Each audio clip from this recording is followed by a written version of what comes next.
DOJ's announcement of the foiled Iranian terror plot on the Saudi Arabian ambassador to the U.S. comes at a time, as we were just discussing, when Eric Holder has been subpoenaed for the Fast and Furious operation, a scandalous event that put U.S. firearms, military-grade weapons, in the hands of Mexican drug cartels. So what can we make of all this? For big picture analysis, we also turn to former CIA operative and chief of the bin Laden unit, Michael Scheuer. Michael, it's always a pleasure. Welcome back to Freedom Watch. Thank you, Judge. Why do you think the Attorney General is hyping this so-called threat from Iran? Why do you think it was announced when it was announced? And does any of this make sense to you? Well, I think, first of all, Ms. Miller's description of the operation is correct. It's like a Marx Brothers movie, but without the Marx Brothers, just some dummies they recruit from the street. I think one thing we need to keep in mind is that the performance of the FBI and DOJ in the area of terrorism has been pretty pathetic over the past couple of years. They may have jumped at something because it gave an appearance of actually being successful, but really it turns out to be just another sting, Judge. This is another counterterrorism operation at the end of the day that lured somebody into running it, apparently. All right, this is basically a claim by the federal government that it protected us from harm that was never really there and never really threatening us to begin with. But well, yet it has that added twist, Michael, of involving the government of Iran. So let me ask you this. Who would want to create the impression that we need to engage in military activity, which a lot of the neocons demanded before the ink was even dry on this criminal complaint, against Iran? Oh, the only people that would benefit from that would be the Israelis and the Saudis. And I think if I was looking at a counterintelligence operation to decide where this information came from, I'd be very interested to see if I could find an Israeli hand or a Saudi hand. Because in the long run, Judge, both Israel and Saudi Arabia are much more dangerous enemies to the United States than the Iranians are. The Iranians are a third-rate military power that we could handle very easily. But, you know, the Congress is crazy for war with Iran. Listen to Senator Graham and Senator McCain and Joe Lieberman. They're owned by the Israelis. The Saudis are very influential. So when you look at these kind of things, you have to ask, who would benefit from the war? The Israelis and the Saudis would love to see our money and our young men and women being killed to fight their enemies in Iran. All right, you have engaged professionally in counterintelligence to enhance the security of the United States during much of your adult life. Tell me, Michael, could this be a case in which the American government, in which the Justice Department was played like a fiddle by foreign entities? It thought it was running the case, it thought it was in control of it, but in reality, these people that were involved were not under their control, but were under the control of someone who wanted to foment animosity between Iran and the United States. I don't think it's impossible, Judge. I, of course, don't have the information to say that. But when you look at the bottom line, who this benefits, if it leads to military action against Iran, it only benefits the Israelis and Saudi Arabia. And there's a precedent for it.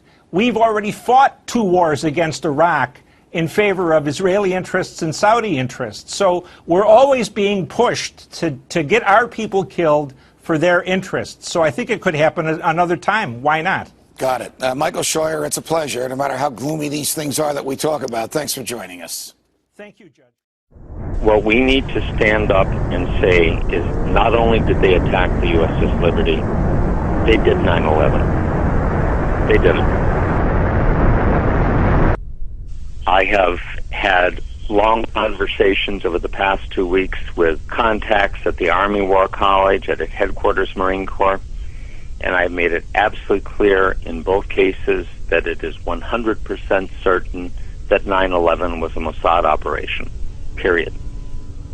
First, the disbelief, and what I show them immediately afterwards is an interview with a demolitions expert named Danny Jawenko, and it shows the 3rd building at the World Trade Center going down. And they look at that, and I said, now you understand that if one of the buildings was wired for demolition, all of them were wired for demolition.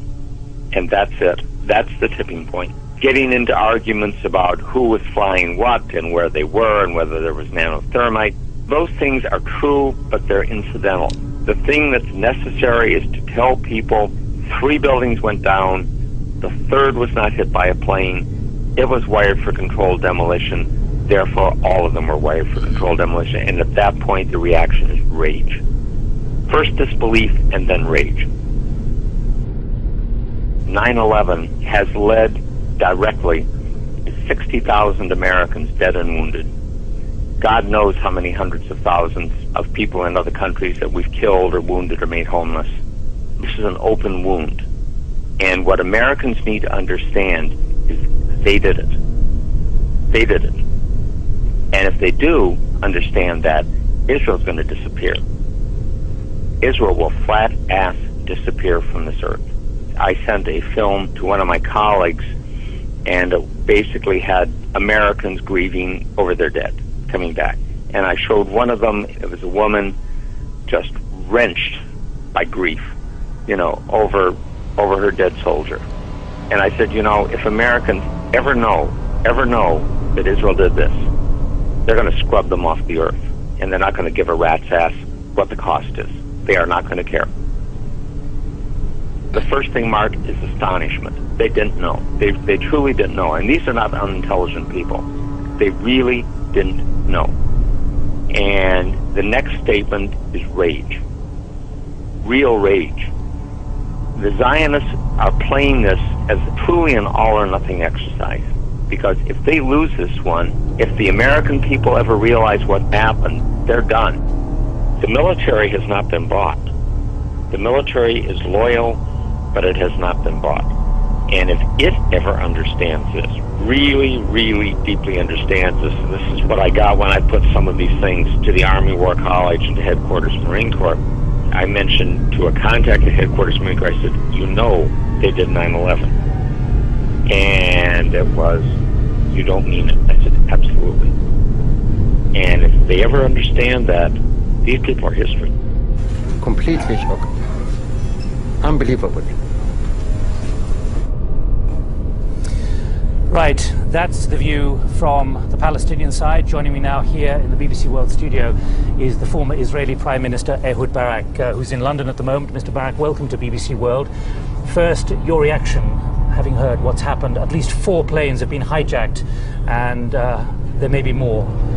The world will not be the same from today on. I don't know who is responsible. I believe we will know in 12 hours. Bin Laden sits in Afghanistan.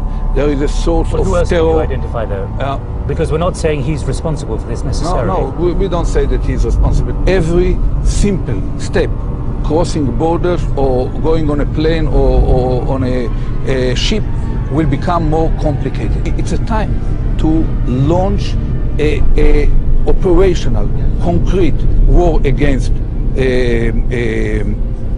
terror, even if it takes certain pains from the routine activities of our normal society. This is the time to deploy a globally concerted effort led by the United States, the UK, Europe, and Russia against all sources of terror. Consistently, along 6 or 10 years, Iran, Iraq, Libya, North Korea. This is the only way. Without this clarity of purpose, there will be no world order. No world order.